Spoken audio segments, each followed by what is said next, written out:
Did you hear how Congress stole $2.6 trillion from the Social Security Trust Fund? And how Social Security would be fixed if only they would put the money back? Is this true? I'm going to take a look. It's time for me to play Meme Buster. The Congress stole $2.6 trillion from Social Security, and they've got that. Well, there's first of all the idea, if Congress stole the money, that it's just sitting around. You know, like in Scrooge McDuck's money bin. There's $2.6 trillion, and maybe congressmen swim in it, or they take free samples. But if that actually had happened, the money would have been spent. But as it happens, it's a bit of a misconception. In fact, the Social Security Administration themselves have taken to correct that. That the whole idea comes back to a fact when Congress didn't actually steal, they lied. So let's be clear. Congress are liars. But on this point, they aren't thieves. Essentially, the way the Social Security system has worked, and the way that the trust fund as it is has worked, is that every year when Social Security was taking in more than it sent out in benefits, that excess was put into government bonds that would then be redeemed in the future. Then we forward to the last year of Lyndon Johnson administration. And President LBJ, he's like, I want to balance the budget. But he's advised by his advisors that balancing the budget actually requires cutting spending and making difficult choices. Well, President Johnson didn't want to do that, but he did want to balance the budget. And he said, what if we include the money that comes in from Social Security in the budget? So we sent out X amount of dollars in Social Security benefits, but we took in far more in Social Security taxes. Budget balanced. But the actual practice of how Social Security and the trust fund worked didn't change one iota. It was an accounting practice. The surplus that was received was used to buy bonds, and the bonds are being redeemed, and at an ever-increasing rate, since Social Security is now sending out more money than it takes in. And this is something that people don't understand. When you get Social Security, you are not getting your own money back. You're getting the money that other people, are the workers who are working today, are paying in. Your money was spent on supporting yesterday's retirees if you're one of today's retirees.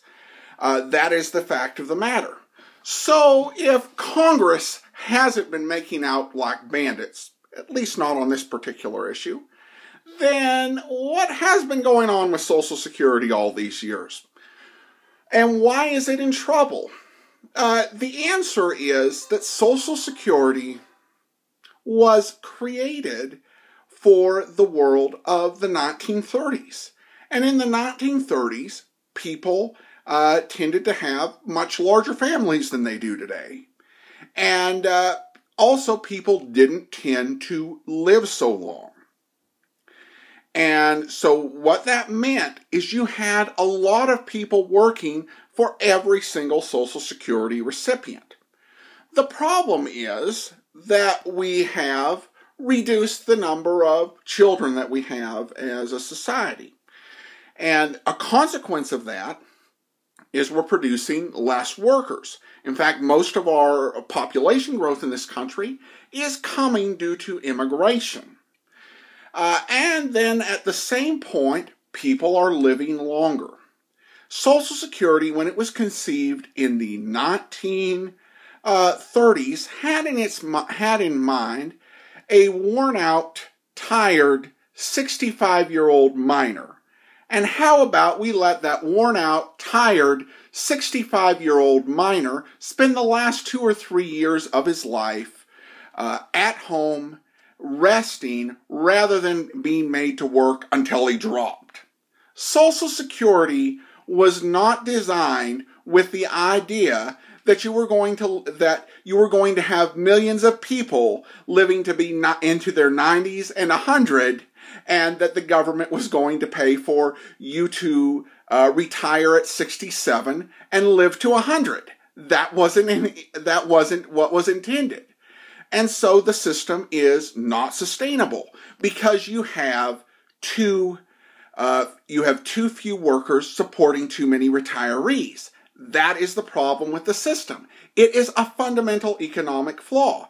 And even if Congress had a massive pile of cash, $2.6 trillion, they buried it all in Paul Ryan's backyard and they got it out, it would probably hold things off for just a few years.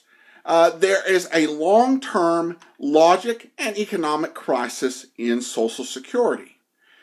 And the big reason for this, and the reason no politician addresses this, is because it is political suicide to try and fix the problem with Social Security, or even tell people there's a problem. They're like, la, la, la, la, la, I don't want to hear, you stole the money, put the money back. It's a phony argument, but it means you don't have to change anything at all. And I understand why people who are in retirement or near retirement age don't want to see any changes to Social Security, because it's not fair. If you worked all of your life expecting that you are going to retire and you're going to get Social Security at full benefits forever, and you get told at retirement, we're going to change things around, that's not fair. You worked in, you paid in, a promise was made to you, and you expect it to be kept. And anything less than that is not fair. But have you ever thought about the younger worker? We didn't vote for any of these people who created the system and then didn't do anything to fix it for years and years and years. That is really the baby boomers and older who have created this massive problem, which we are now stuck with.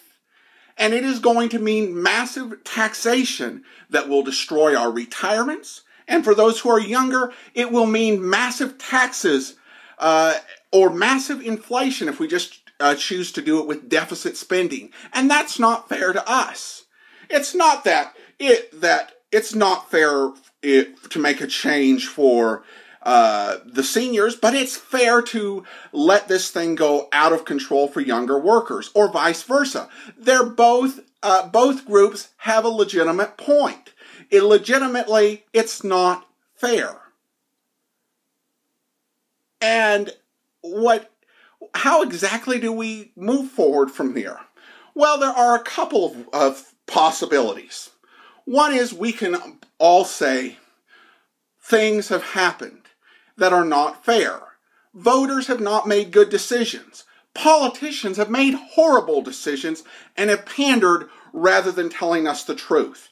And we have got a looming crisis with Social Security and Medicare raging out of control. And we who are older care about the next generation. And we who are younger care about older people. And we want to make sure that they're taken care of. And let's work together cross-generation and make the sacrifices necessary to make sure that we have a stable country. If it's some people work a few more years, or we have reduced benefits for people who are, say, in their early 40s and should be knowing that this thing is not going to work out. Or we have means testing. And you can make an argument that these aren't fair, but we are Americans, and we will stand up and do what's right for America and for the future of our country. That's not going to happen. So what will happen, the good news is, for those of you who are older, Social Security and the entitlements will be propped up probably for the rest of your lives. You will not have any problems at all. And so you can be happy. But it's kind of like the end of Back to the Future. It's about your kids.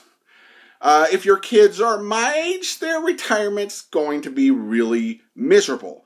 They'll be dealing with if they're able to retire at all, they're going to be dealing with huge inflation from massive deficits, or you're going to finally have the government forced to pay for things, running out of credit and having to tax people 70, 80% of their income in order to pay for the massive entitlement structure. Or you will have some reduction of benefits. But senior lobbies being senior lobbies, they're not going to do it. And if you are younger than me, then you are going to be out working in the workforce, and most of your money is going to pay for retirees. And you will not be able to retire, and you will be keeping very little of what you earned. And if you save for retirement, you're going to be taxed to death on that because the government's going to try and get as much money as possible. That may happen, but I'm going to try and keep a positive outlook. Yes, it may be true that most of my tax-deferred retirement, when I take it out, is going to be massively taxed, so I will barely get to keep any of it. But hey, that's not everything. And we're an adjustable, flexible generation. And so, I'm already looking forward to the sort of meals we'll eat in retirement. Good. Thanks, baby boomers.